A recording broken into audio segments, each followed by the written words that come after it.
Alors, notre histoire se déroule en 1986, dans le cadre d'une réunion de la commission d'études 1 du CCITT, le Comité consultatif international télégraphe et téléphone. Joël et moi participions à une réunion de la commission 1 chargée de la définition des services télématiques, c'est-à-dire définition du vidéotexte, du télétexte, de la télécopie et des services à valeur ajoutée comme la messagerie. Cette réunion était organisée à Montevideo, en Uruguay.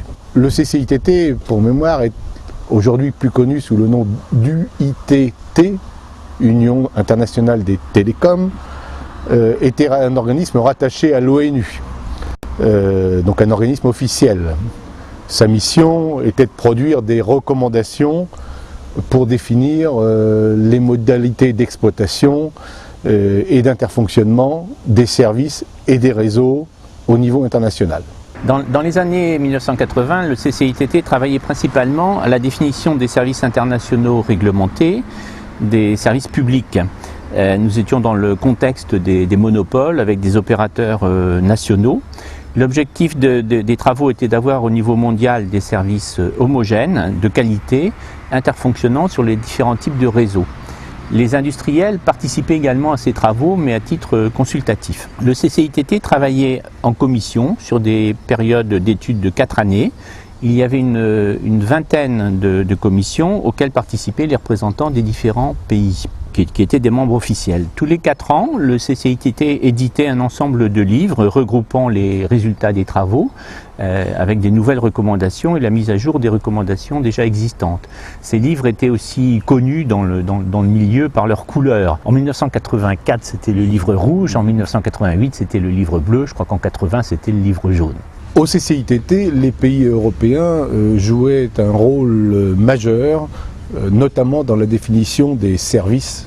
Ceci en raison principalement de l'historique PTT qui, dans les grands pays européens, avait donné naissance à des opérateurs de télécommunications publiques forts et reconnus.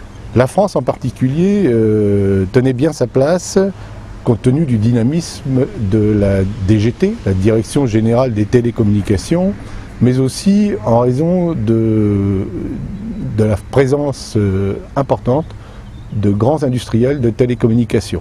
Dans certains services de télématique, la France a tenu un rôle prépondérant, si on peut citer le vidéotexte, notamment au niveau des travaux normatifs, mais aussi au-delà, dans le développement, par exemple, du Minitel, où nous avons été, bien sûr, un leader mondial. Donc la télécopie, par exemple, était définie par un ensemble de recommandations. Une recommandation de service qui définissait les règles ou les critères comme la qualité, les principes tarifaires, les obligations de service, permanence de service, des recommandations techniques qui précisaient les spécifications des terminaux, spécifications qui pouvaient ensuite donner naissance à des règles d'agrément au niveau de chaque pays mettant en œuvre ce service,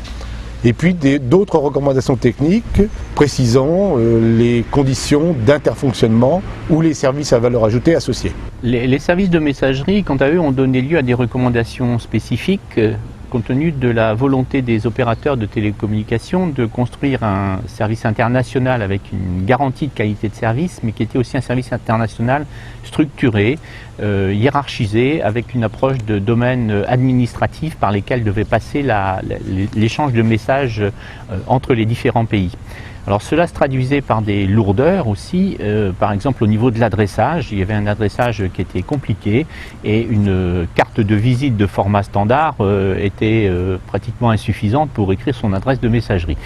C'est sans doute une des raisons qui ont limité un peu l'utilisation et le déploiement de ces services, et par rapport notamment à l'approche Internet que l'on connaît maintenant. Le CCITT avait son siège à Genève, qui fait que la plupart des réunions étaient organisées dans cette ville. Cependant, en raison de l'image forte au plan international de cet organisme, différentes réunions, en particulier des plénières, étaient organisées un peu partout dans le monde. Certains pays se faisaient d'ailleurs un honneur d'organiser une réunion particulière afin effectivement de montrer leur ouverture vers le monde international des télécommunications. C'est le cas de l'Uruguay que nous avons vécu. En 1986, l'Uruguay sortait d'une période de dictature militaire et rentrait dans la démocratie. Et s'est fait à ce moment-là un honneur d'accueillir une commission d'études du CCITT, la commission d'études numéro 1. Plus d'une centaine de participants y étaient, représentant une quarantaine de pays. Cette image forte se traduisait au niveau de l'Uruguay aussi par un accueil officiel des délégations participantes. Oui, tu te rappelles d'ailleurs, cette réunion à Montevideo nous a donné l'occasion de vivre une anecdote particulièrement croustillante. Nous étions 4 dans la délégation française à venir assister à cette réunion et nous voyagions à bord d'un avion qui était aussi occupé par une quarantaine d'autres personnes, un groupe d'invités de l'entreprise Bull qui venaient assister au départ de la course autour du monde à la voile, course qui avait sa dernière étape entre Punta del Este et Portsmouth. Et ces quarantaines de personnes, bien sûr, étaient toutes d'un niveau relativement élevé, partenaires de l'entreprise Bull. À cette époque-là, l'entreprise Bull sponsorisait le bateau l'Esprit d'équipe qui était skippé par un fameux navigateur, Lionel Péan. Il faut dire que, si tu t'en souviens, le groupe nous a particulièrement snobé pendant le voyage entre Rio de Janeiro et Montevideo. Quelle ne fut pas leur surprise, et la nôtre bien évidemment aussi, de voir qu'à l'arrivée à Montevideo, sur le tarmac de l'aéroport, à la descente de l'avion, une limousine attendait non pas les invités de la société Bull, mais les 4 membres de la délégation française, ce qui montrait effectivement l'importance attachée à ces réunions internationales au niveau du gouvernement uruguayen. Et cette limousine nous conduisait directement de la passerelle au salon VIP de l'aéroport. Les invités de Bull étaient quant à eux embarqués dans le bus de l'aéroport. Mais c'est vrai que c'était un juste retour des choses parce que nous venions travailler pendant une semaine pour faire progresser les télécommunications dans le domaine international. Absolument.